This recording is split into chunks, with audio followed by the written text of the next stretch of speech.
ஒட்டுமொத்த இந்தியாவிலே ஒரு தமிழ்நாட்டினுடைய முதலமைச்சர் எப்படி உதாரணமாக இருக்கிறார் என்பதற்கு கல்வியாண்டு தொடங்கும் பொழுது அனைத்து மாணவ செல்வங்களையும் வாழ்த்து செய்தி, பொதுத் தேர்வு தேதி அறிவிக்கப்பட்ட பிறகு அனைவருக்கும் நம்பிக்கை தருகின்ற வாழ்த்து செய்தி, தேர்வு முடிந்த பிறகு அதற்கான ரிசல்ட் வந்த நாளில் அந்த பிள்ளைகளுக்கெல்லாம் தன்னம்பிக்கை ஊட்டுகின்ற செய்தி, உங்களுக்காக நான் இருக்கிறேன் என்று சொல்லக்கூடிய செய்தி,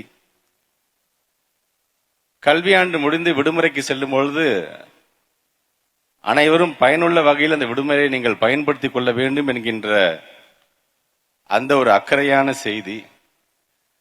இப்படி இந்தியாவிலேயே நம்முடைய தமிழ்நாட்டுடைய முதலமைச்சர் அவர்கள் மட்டும்தான் மாணவ செல்வங்களை தங்களுடைய பிள்ளையாக பார்க்கக்கூடிய முதலமைச்சர். அந்த முதலமைச்சர் அவர்களை நம்முடைய அனைவரின் சார்பாக, எங்களுடைய துறையின் சார்பாக நான் வருக வருக வருக என்று வரவேற்பதில் மகிழ்ச்சி அடைகின்றேன். ஒரு ஐம்பெரும் விழாவாக,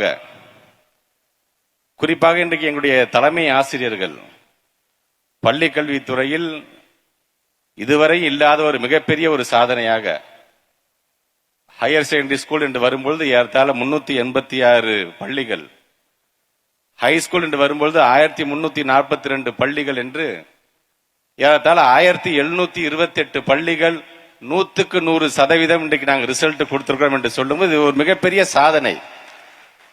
அந்த சாதனையை புரிந்திருக்கின்ற எங்களுடைய பெருமதிப்பிற்குரிய ஆசிரியர் பெருமக்கள், அர்ப்பணிப்பு உணர்வோடு இன்றைக்கு பணியாற்றி கொண்டிருக்கின்ற எங்களுடைய ஆசிரியர் பெருமக்களுக்கு எங்களுடைய நன்றிகள். அந்த தலைமை ஆசிரியர்களை இன்றைக்கு கௌரவப்படுத்த இங்கே வருகை தந்திருப்பவர், எப்படி உங்க துறையில் நீங்க 100% நீங்க பெற்றிருக்கிறீர்களோ, அரசியல் துறையில் அவர் 40க்கு 40 வென்று அவரும் 100% வெற்றி பெற்ற தமிழகத்தின் தலைமை ஆசிரியராக இன்றைக்கு உங்களை கௌரவப்படுத்த வருகை தந்திருக்கின்றார்.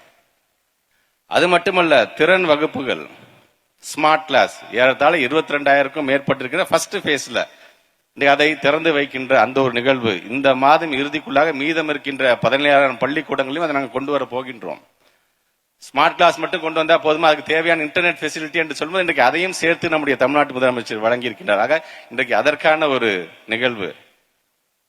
School games federation of India SGFI இன்றைக்கு தமிழ்நாட்டை விளையாட்டுத்துறையுடைய தலைநகரமாக மாற்றி காட்ட வேண்டும் என்ற தமிழ்நாட்டு முதலமைச்சருடைய கரத்தை வலுப்படுத்தி கொண்டிருக்கின்றாரே நமது மாண்புமிகு விளையாட்டுத்துறை அமைச்சர் உயர் உதயநிதி ஸ்டாலின் அவர்கள். ஆக இன்றைக்கு அவருக்கெல்லாம் நாங்கள் பெருமை தேடி தருகின்ற விதமாக குறுவட்ட அளவில், வட்ட அளவில், மாநில அளவில் இன்றைக்கு எங்களுடைய பிள்ளைகள்லாம் ஸ்போர்ட்ஸ்ல சாதிச்சு அதுல ஃபர்ஸ்ட் பிளேஸ் யார் வராங்களோ அவங்கள நாங்கள் நேஷனல் லெவல் அமுச்சு வைக்கிறோம். ஆக அதில் அங்கே சென்று எங்களுடைய பிள்ளைகள் அனைவரும் கிட்டத்தட்ட 95 பிள்ளைகள் கோல்டு மெடல் அடிச்சிருக்கிறோம். நாங்க 112 பிள்ளைகள் இன்றைக்கு நாங்கள் சில்வர் அடிச்சிருக்கிறோம். 202 பிள்ளைகள் இன்றைக்கு நாங்கள் வெண்கலம் வென்றிருக்கின்றோம். ஏறத்தாழ 409 பிள்ளைகளை கௌரவப்படுத்துகின்ற ஒரு நிகழ்வு. இப்படி ஒவ்வொன்றும் நாங்கள் செய்து கொண்டிருக்கும் கூட தமிழ்நாட்டுடைய முதலமைச்சராக பொறுப்பேற்றவுடன் 2 பிறந்த நாள்கள், அதன் பிறகு வந்த 2 பிறந்த நாள்கள் யாருக்கு அர்ப்பணிச்சார் தெரியுமா? ஒரு பிறந்த நாள் அன்று 2022 நான் முதல்வன் திட்டத்தை கொண்டு வந்தார். அவருடைய பிறந்த நாள் அன்று இது என்னுடைய கனவு திட்டம் என்று கொண்டு வந்தார். அது மாணவர்களுக்காக. கடந்த ஆண்டு பிறந்த நாள் என்று வரும்பொழுது ஒட்டுமொத்தமாக ஆசிரியர் பெருமக்களுக்கு அவர்களுக்கான பல்வேறு திட்டங்களை வழங்கி இன்றைக்கு அந்த திட்டத்தில் ஒரு திட்டமாக அவர்களுக்கெல்லாம் மடிக்கணினி வழங்கக்கூடிய ஒரு நிகழ்வு என்று இன்றைக்கு இதெல்லாம் சேர்த்து நாங்கள் ஒரு ஐம்பெரும் விழாவாக இன்றைக்கு நாங்கள் கொண்டாடி கொண்டிருக்கின்றோம். அதிலும் குறிப்பாக அண்ணா அவர்கள் தான் சொல்வார், தமிழ் இன்னொரு இனத்தவனுடைய தாய்மொழியாக இருந்திருந்தால் இந்நேரம் அது உலக பொதுமொழியாக போயிருக்கும் என்று சொன்னவர் அண்ணா. அந்த தமிழ் மொழி முத்தமிழர் கலைஞர் அவர்கள் தன்னுடைய உயிருக்கும் மேலாக நினைத்த அந்த தமிழ் மொழி பாடத்தில் 100% இன்றைக்கு தேர்ச்சி பெற்றிருக்கின்ற, 100% வாங்கி இருக்கின்ற ஏறத்தாழ 43 பிள்ளைகளை இன்றைக்கு கௌரவப்படுத்துகின்ற நிகழ்வு. இப்படி அனைத்தும் இன்றைக்கு ஒரு பள்ளி சார்ந்திருக்கின்ற மாணவர்களை எந்த அளவுக்கு அவர் அரவணைக்கிறார். நான் இருக்கின்றேன் உங்களுக்காக திட்டம் கொண்டு வருவதற்கு என்று சொல்லக்கூடிய ஒரு முதலமைச்சரை நாம் பெற்றிருக்கின்றோம்.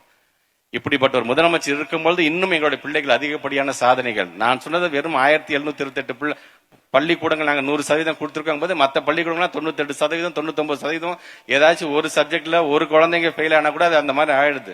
ஆனா அவர்களும் இப்ப சப்ளிமெண்டரி எக்ஸாம் எழுத போறாங்க. கண்டிப்பாக இது 1728 தாண்டும் என்கின்ற அந்த உறுதியை நாம் தமிழ்நாடு முதலமைச்சருக்கு சொல்ல கடமைப்பட்டிருக்கின்றேன்.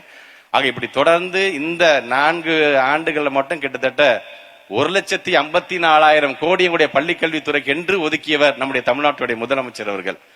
ஆக இன்றைக்கு அதில் அதிகப்படியாக சாதனையை புரிய வேண்டும் என்று நாங்கள் ஆசைப்படுகிறோம். அதற்கு எங்களுக்கு உத்வேகத்தை வழங்கி கொண்டிருக்கின்ற முதலமைச்சர் அவர்களுக்கும், நமது மாண்புமிகு அமைச்சர் பெருமக்கள், என்னுடைய பாசத்துக்குரிய அண்ணன் மாசு அண்ணனுக்கும், அண்ணன் சேகர்பாபு அண்ணன் அவர்களுக்கும், நம்முடைய நாடாளுமன்றத்துடைய உறுப்பினர் அண்ணன் தயாநிதி மாறன் அவர்களுக்கும், வணக்கத்திற்குரிய மேயர் பிரியா அவர்களுக்கும், அதே போன்று இங்கே எங்களுடைய விளையாட்டுத்துறை அமைச்சர், இளைஞர் நலத்துறை அமைச்சர், ஏன் எங்களை பொறுத்திருக்கும் எங்களை போன்ற இளைஞர்களுக்கு அவர் தான் துணை முதலமைச்சர். ஆக அவருக்கும் எங்களுடைய வாழ்த்துக்கள்.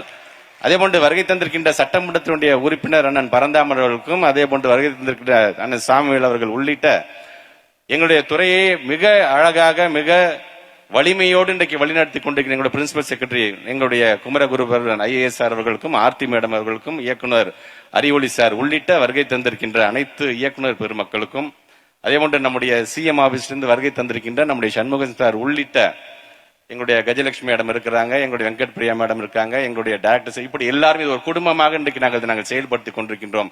குறிப்பாக எங்களுடைய பெருமதிப்பிற்குரிய அனைத்து ஆசிரியர் பெருமக்களுக்கும், சங்கத்தை சார்ந்திருக்கின்ற உறுப்பினர்கள் உங்களுக்கும், பல்வேறு பகுதியிலிருந்து வருகை தந்திருக்கின்ற அனைத்து பெற்றோர்களையும் மீண்டும் ஒரு முறை அனைவரின் சார்பாக வருக வருக வருக என்று வரவேற்று இந்த சாதனை நாங்கள் தொடர்ந்து நடத்தி காட்டும் என்கின்ற உறுதியோடு என்னுடைய உரையை நிறைவு செய்கிறேன். நன்றி, வணக்கம்.